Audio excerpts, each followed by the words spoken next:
அப்படிதானே? என்னது, அவங்க விருப்பப்பட்ட கல்லூரியில் விருப்பப்பட்ட பாடத்தை படிக்க வைக்கிறதுக்கு சப்போர்ட் பண்றதுதான் என்னது, ஜெனியூன் தொண்டு நிறுவனங்கள். ஆனா நான் பேசுற தொண்டு நிறுவனங்கள் எல்லாம் என்னன்னா, அவங்க என்ன செய்வாங்கன்னா, ஒரு செட் ஆஃப் காலேஜஸ் வச்சிருக்காங்க.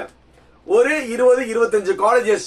சார், உங்களுக்கு இந்த ஊர்ல இந்த 2 காலேஜ் இருக்கு, அந்த ஊர்ல இங்க இருக்கு, கோயம்புத்தூர்ல ஒரு 7-8 காலேஜ் இருக்கு, சென்னையில இந்த காலேஜ் இருக்கு, சவுத்ல இந்த காலேஜ் இருக்கு, இந்த காலேஜ்ல எல்லாம் நீங்க எது வேணுமா சூஸ் பண்ணிக்கோங்க சார், நினைச்ச குரூப் நினைச்ச இது கொடுத்துருங்க, நாங்க எல்லாமே பண்ணிடுறோம்னு.